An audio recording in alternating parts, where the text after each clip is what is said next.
ಬಾಬರಿ ಮಸೀದಿ ಧ್ವಂಸಗೊಂಡು 32 ವರ್ಷ ತುಂಬಿದ ಡಿಸೆಂಬರ್ 6 ಫಾಸಿಸ್ಟ್ ವಿರೋಧ ದಿನವಾಗಿ people's democratic party ಘೋಷಿಸಿತ್ತು.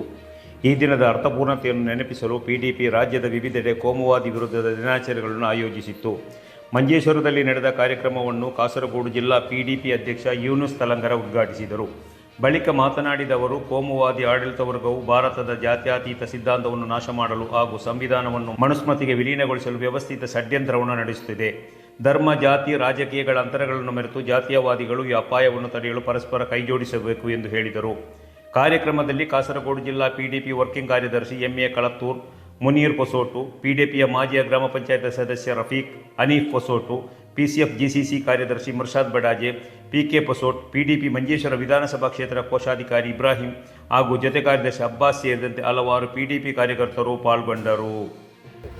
Babri Masjid തകർത്ത ഈ ദിവസം ബാബരി മസ്ജിദിനെ മറക്കാൻ കഴിയില്ല എന്ന് ഉറക്കെ പ്രഖ്യാപിച്ചുകൊണ്ട് സംസ്ഥാനത്തെ PDP ജില്ലാ കമ്മിറ്റികളുടെ നേതൃത്വത്തിൽ നടത്തുന്ന, പഞ്ചായത്ത് കമ്മിറ്റികളുടെ നേതൃത്വത്തിൽ നടത്തുന്ന, മണ്ഡലം കമ്മിറ്റിയുടെ നേതൃത്വത്തിൽ നടത്തുന്ന വിവിധ ജുമാക്ക് ശേഷം നടന്നുകൊണ്ടിരിക്കുകയാണ്. ബാബരി മസ്ജിദിന്റെ വിധി നമുക്കൊക്കെ അറിയാം. ബാബരി